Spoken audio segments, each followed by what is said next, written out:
بسم اللہ الرحمن الرحیم، السلام علیکم۔ آج ہم دیکھیں گے الف اور حمزہ میں کیا فرق ہوتا ہے۔ آسان عربی گرامر ہم پڑھ رہے ہیں، اس کا پہلا حصہ۔ آج ہم تیسرا سبق پڑھ رہے ہیں اس کا۔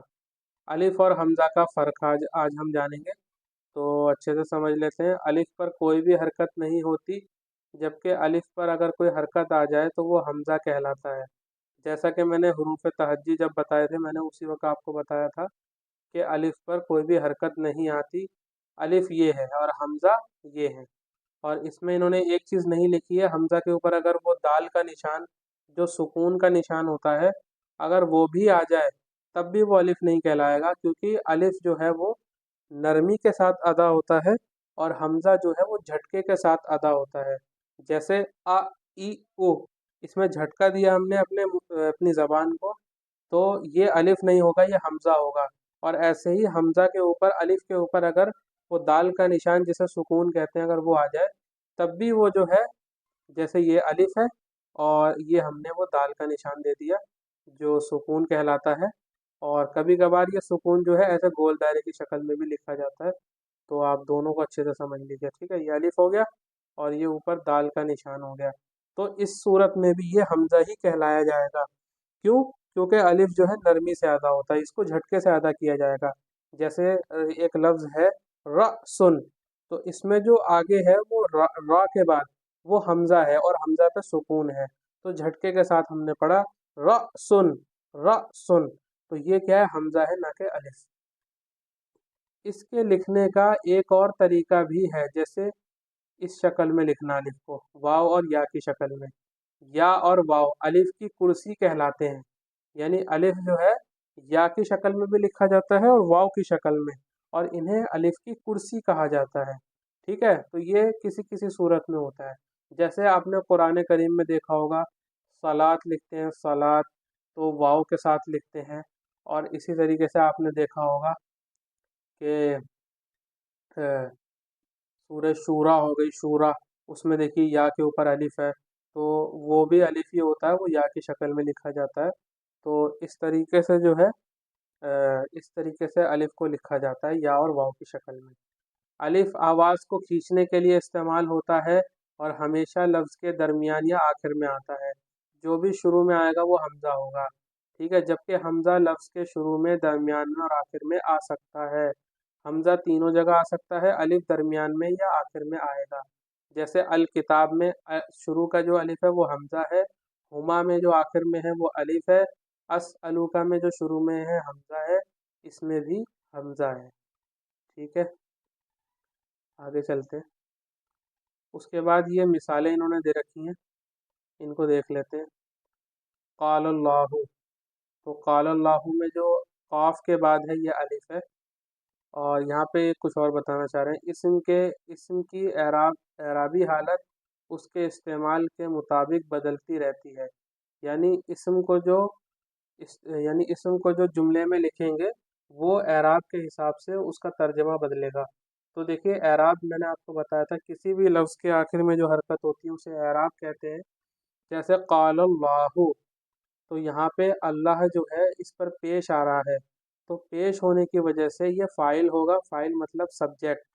انگلش میں سبجیکٹ ہوتا ہے، سبجیکٹ کا مطلب ہوتا ہے وہ جس کے بارے میں بات ہو رہی ہو، جس کے بارے میں بات ہو رہی ہوتی ہے اسے سبجیکٹ کہتے ہیں، جس کے بارے میں بات ہو رہی ہوتی ہے اسے سبجیکٹ کہتے ہیں۔ تو یہاں ترجمہ ہوگا اللہ نے کہا، قالا کا مطلب ہوتا ہے کہنا یا کہا، تو کہا اللہ نے یا اللہ نے کہا، بات سیم ہے۔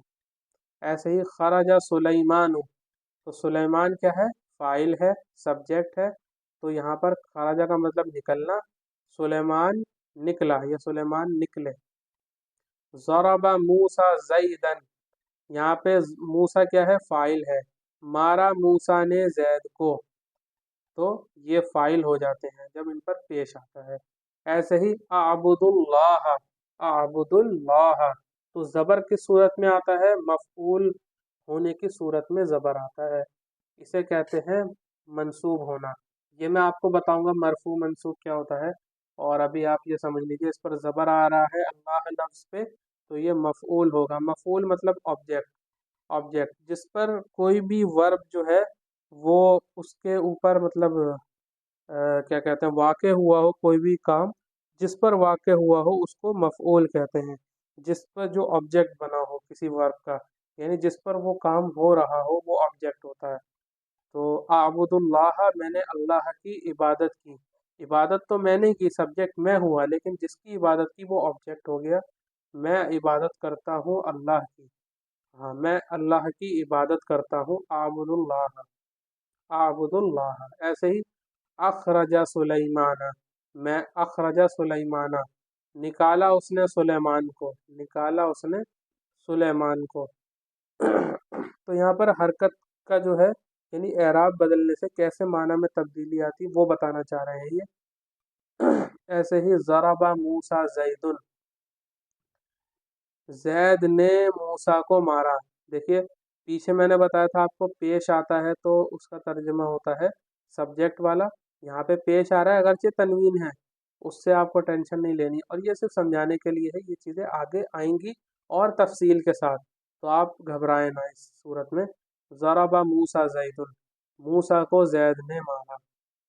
ایسے ہی کتاب اللہ، کتاب اللہ، اللہ کی کتاب، اسے کہتے ہیں اضافت، پوزیشن کہتے ہیں اسے، پوزیشن یعنی ایک چیز کی دوسرے کی طرف جو ہے نسبت کرنا، کسی چیز کو کسی چیز کے ساتھ جوڑنا، ریلیٹ کرنا۔ تو کتاب اللہ، اللہ کی کتاب، یعنی یہ کتاب جو ہے اللہ کی ہے، ٹھیک ہے۔ جیسے کتاب زیدن اگر ہم کہتے ہیں تو کہتے ہیں یہ کتاب زید کی ہے، زید کو اسائن ہوئی ہے، تو کتاب اللہ۔ تو یہ جو اللہ لفظ ہے اس پر زیر آیا ہے، یہ اس بات کو بتا رہا ہے کہ اس کے ساتھ اس کا پوزیشن ہے، یعنی پوزیسو ہے یہ کتاب کے ساتھ، یعنی اس کا ریلیشن ہے، یہ اس سے جڑ رہی ہے۔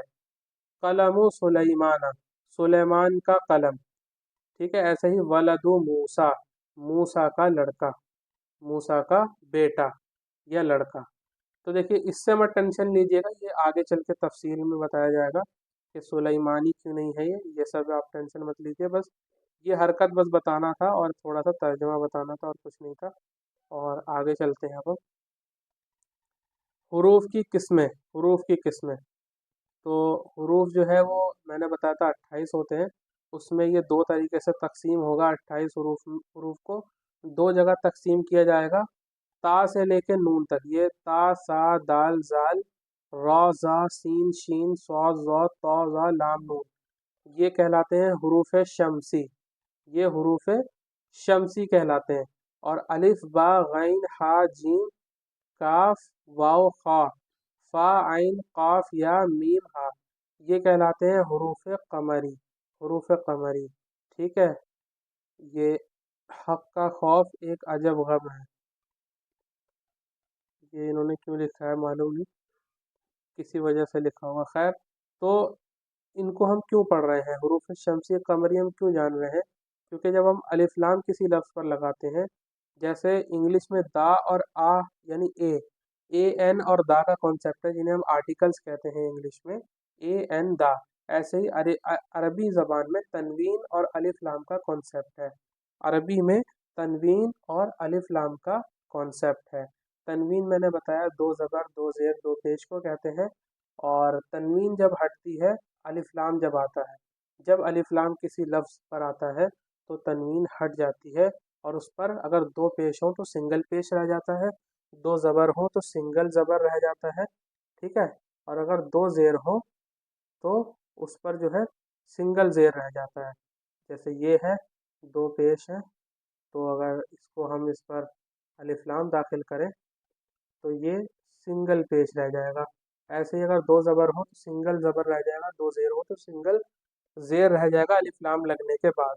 الف لام لگنے کے بعد تنوین نہیں باقی رہتی ہے، تنوین تبھی باقی رہے گی جب الف لام نہیں لگا ہوا ہے، جیسے شمسن کے ساتھ الف لام لگایا تو الشمسو ہو گیا، اور اگر واو اس سے پہلے لگا دیا جائے تو الشمسو کا یہ حمزہ بھی نہیں پڑھا جاتا ہے۔ یہ چیز آپ کو آگے بھی پتہ چلے گی، یہاں بھی بتایا جا رہا ہے تاکہ آپ اچھے سے سمجھ لیں اس چیز کو۔ دیکھیے واو لگا دیے جب شروع میں تو والشمس ہو گیا، الشمس نہیں ہوا، الشمس نہیں ہوا، والشمس ہو گیا۔ تو یہ جو شروع میں حمزہ آ رہا ہے شمس میں جو الف لام کا تھا اصل میں، وہ بھی نہیں پڑھا جاتا ہے جب کوئی